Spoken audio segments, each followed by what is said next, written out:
8 seconds is all it would take. One strike, one heartbeat where Count Dooku's blade falls true, and the Chosen One is no more. What happens when the galaxy's brightest flame is snuffed out before it can burn? The prophecy shattered. The Jedi left hollow. The Sith throne unsteady. In this forbidden timeline, the Force trembles with uncertainty. A future built on hope collapses into silence, and the galaxy drifts into shadows not written in any hologram. The Republic falters, leaders grieve, and new monsters wait to rise from the ashes of a fallen hero. This is not the story you know. This is not the path of Vader. It is a secret history, a dangerous possibility that whispers of what might have been if fate had chosen differently. Tonight, we open that door, and once opened, it cannot be closed. Imagine the lightsabers clashing in the heat of battle aboard the Invisible Hand. Palpatine, chained to his seat, watches with quiet anticipation as Count Dooku and Anakin Skywalker fight in a deadly duel. But this time, the outcome is very different. Instead of Anakin overpowering the Sith Lord, Dooku seizes the upper hand. With one swift strike, he ends the life of the so-called Chosen One. The galaxy shudders. The story of Star Wars, as we know, it collapses in an instant. That's where this what-if begins. Anakin Skywalker was never just another Jedi. He was the fulcrum of the prophecy, the one destined to bring balance to the Force. By removing him from the equation, the very foundations of destiny and galactic history shift. Imagine a galaxy where the Chosen One never fulfills his role. What does that mean for the Jedi, for the Sith, and most importantly, for the balance of the Force itself? Without Anakin, the Jedi lose not only their most powerful warrior, but also the figure tied to their deepest hopes. Remember, Yoda, Obi-Wan, and the Council had all wrestled with doubts about Anakin. But even so, he was their ace in the hole. He was supposed to rise above fear, anger, and attachment to become the savior they desperately needed. His death at Dooku's hand would slam that door shut forever. The prophecy would suddenly seem like nothing more than a cruel joke, or perhaps a warning misunderstood. Think about Obi-Wan in this timeline. Watching his Padawan, the boy he promised to train, the young man he practically raised as a brother, fall in battle would crush him. Obi-Wan's character is defined by duty, but that doesn't mean he's immune to heartbreak. Without Anakin, his sense of failure would deepen. Would he still believe in the Jedi's mission? Would he redouble his efforts, or quietly lose faith? The Jedi Order might keep fighting, but the emotional weight on Obi-Wan would ripple across every decision he makes afterward. And then there's the war itself.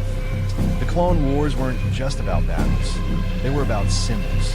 Anakin was a beacon of hope for the Republic's troops. His daring, his charisma, and his sheer ability to win impossible fights inspired the clones and terrified the Separatists. Without him, morale shifts. Suddenly, the Separatists' most feared enemy is gone.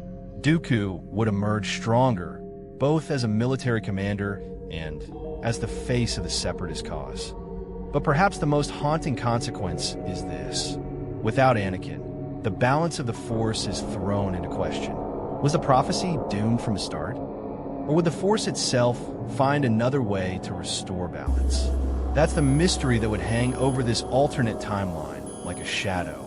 A galaxy without the Chosen One is a galaxy adrift, vulnerable to being reshaped in dark and unpredictable ways.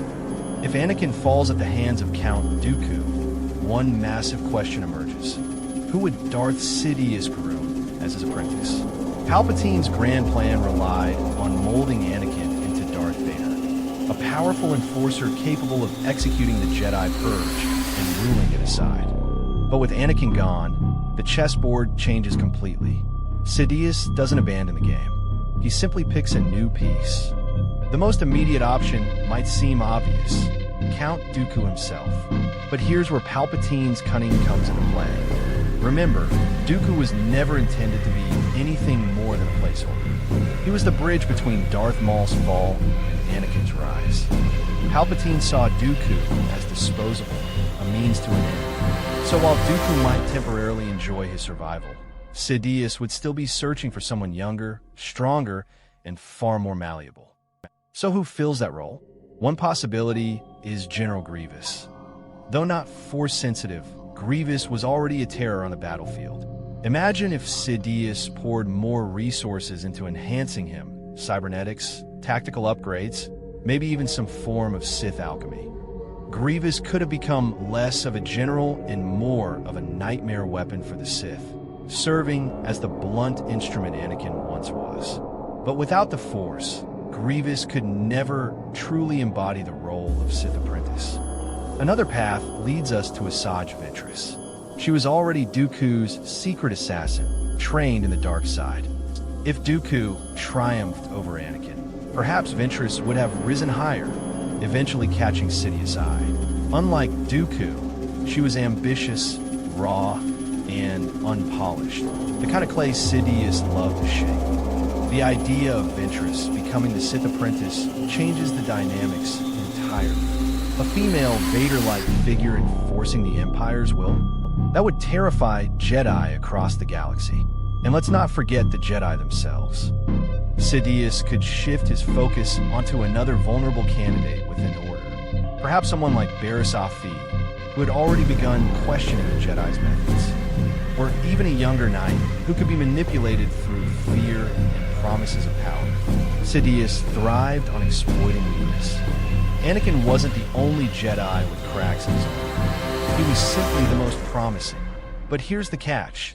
None of these replacements would ever truly match Anakin's raw potential.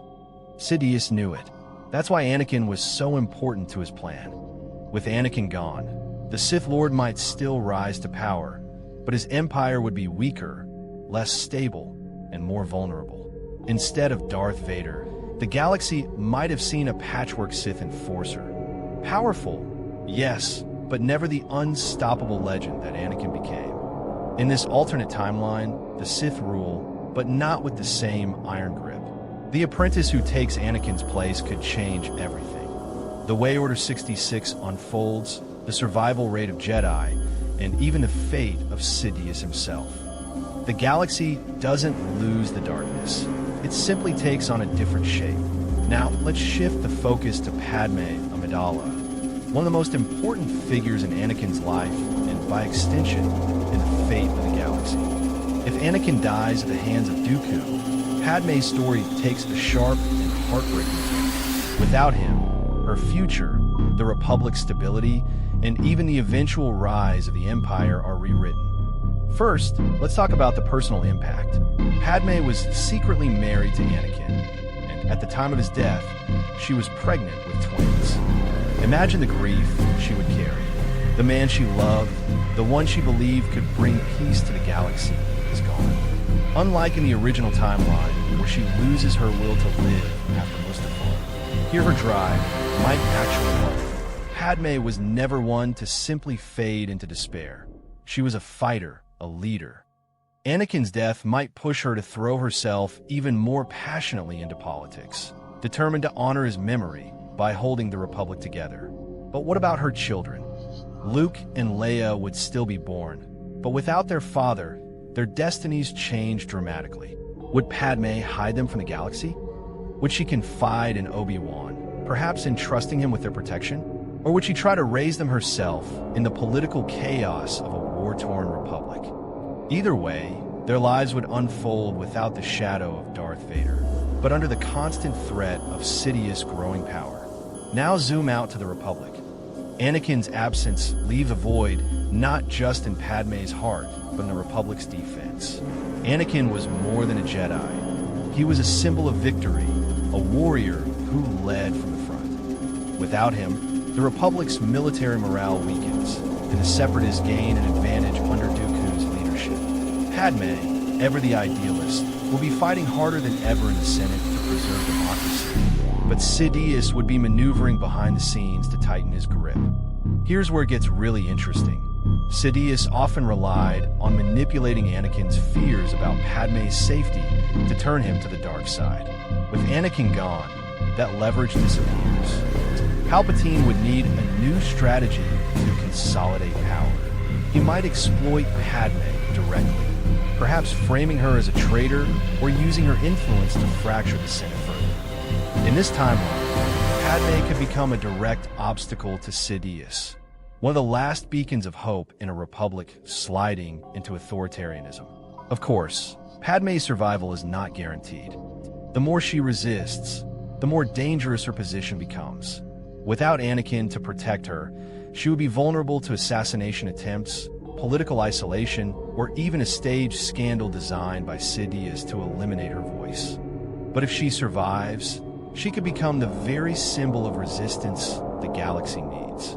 Imagine a republic where Padme Amidala, not Anakin Skywalker, inspires the rebellion to rise. In this alternate reality, her fate is tied not to tragic loss, but to a dangerous responsibility, raising the future while holding the line against tyranny. Padme's survival could mean that the seeds of hope, Luke and Leia, are nurtured in a completely different soil, one shaped by resilience instead of despair. Now let's turn to one of the biggest ripple effects of Anakin's death, the fate of the Jedi. In the timeline we know, Darth Vader is the instrument that executes Palpatine's Order 66 with ruthless precision, hunting down the Jedi across the galaxy. But if Dooku kills Anakin, that weapon of destruction never exists. So what does that mean for Jedi? At first glance, it looks like a lifeline. Without Anakin becoming Vader, the Jedi have a far better chance of surviving Sidious' purge. Yes, clones would still carry out the infamous order, but the galaxy wouldn't have a single unstoppable enforcer to chase survivors to extinction. Think about it. Without Vader cutting down masters in the Jedi Temple or tracking hidden enclaves across the galaxy, far more Jedi might slip through the cracks. But survival doesn't necessarily mean victory. The Jedi would still face immense challenges. Palpatine's genius wasn't just about brute force, it was about politics. He had already positioned himself as the ultimate authority of the Republic, and the Jedi were painted as traitors. Even if more Jedi lived through Order 66, they would still be fugitives, cut off from the systems they once protected. Their survival would depend on secrecy, alliances, and a willingness to adapt, something the rigid Order often struggled with. Here's where Obi-Wan and Yoda's roles become crucial. Without Anakin's betrayal, the psychological blow to the Jedi is slightly softened, but Obi-Wan's grief over losing Anakin in battle could still weigh heavily. Would he rally the survivors? Or would Yoda, still seeing the Siths rise as inevitable, guide them into exile anyway? The decisions of these two leaders could determine whether the Jedi reorganize into a guerrilla resistance or scatter into the shadows. There's also the question of destiny. If Anakin was truly the chosen one, his death would leave the prophecy unresolved. The Force might seek balance through another vessel. Could it be Luke or Leia, born into this altered timeline without their father's dark legacy? Or perhaps another Jedi, one overlooked in chaos, might rise as the galaxy's unexpected savior. The death of the chosen one doesn't erase destiny, it only reshapes it. Another fascinating twist is Dooku's role. If he survives killing Anakin, his influence over the Separatists and the Sith would grow. Would he continue serving Sidious, or would his pride push him to overthrow his master? If Dooku turned against Sidious, the Jedi might even find themselves in a strange, temporary alignment with their old enemy, uniting against a greater evil. In this fractured timeline, strange alliances and shifting loyalties would dominate the galactic stage. So, could the Jedi survive without Vader hunting them? Yes, more than likely would. But survival alone doesn't restore balance. The Order would still face extinction if they clung to outdated traditions. Only by evolving, by learning from their mistakes, could they stand a chance against Sidious' empire. Anakin's absence removes their greatest executioner, but it also removes the one destined to restore balance. In the end, the Jedi would be left in limbo, alive, but uncertain of their true path forward. Finally, let's explore the ultimate consequence of Dooku killing Anakin, the shape of the Empire itself. Without Darth Vader at Palpatine's side, the galaxy would look strikingly different. The Empire might still rise, but its structure, its fear, tactics, and its very identity would never be the same. Think about what Vader represented. He wasn't just a Sith apprentice. He was the face of terror. The black armor, the mechanical breathing, the sheer power he commanded, all of it created an image that struck fear into every corner of the galaxy. Without him, Palpatine loses that icon. Yes, Sidious would still control the Senate and the clone army, but without Vader's looming shadow, his rule would be less intimidating. Fear might still exist, but it would be diluted, spread across faceless bureaucrats and nameless admirals rather than embodied in one unforgettable figure. Who fills the gap? Maybe Dooku stays by Palpatine's side longer, but his aristocratic demeanor doesn't scream terror. It inspires defiance. The Separatists followed him because he was charismatic and noble, not because he was a monster. If Sidious elevates Dooku, the Empire becomes more of a dictatorship rooted in politics than one enforced by a dark enforcer. And if Sidious eventually discards Dooku, as we know he intended, he might struggle to find another apprentice capable of embodying both fear and power on such a massive scale. This weakened image of the Empire would have ripple effects. Rebel movements might grow stronger earlier, sensing vulnerability. Systems that were too afraid to rise up under the shadow of Vader might dare to resist if their main enemy is a rotating cast of Sith loyalists or military leaders. Instead of decades of silence and oppression, the seeds of rebellion could sprout much faster. There's also the military aspect. Vader wasn't just a figurehead. He was a battlefield commander, a strategist who crushed enemies with both tactics and raw force power.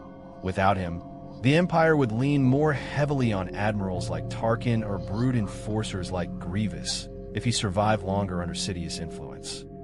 But none of them combined fear, loyalty, and raw destructive capability the way Vader did.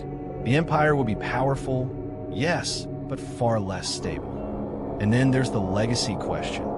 Without Vader, Luke and Leia would grow up in a galaxy where their father isn't the ultimate villain, but rather a fallen hero. That changes everything about their eventual journeys. Luke might still feel called to become a Jedi, but the emotional climax of redeeming his father disappears.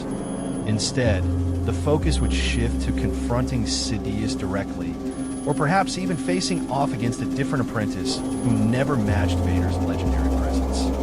In this alternate timeline, the Empire exists, but it's not the same unshakable machine we know. It's more fragile, more divided, and more vulnerable to rebellion.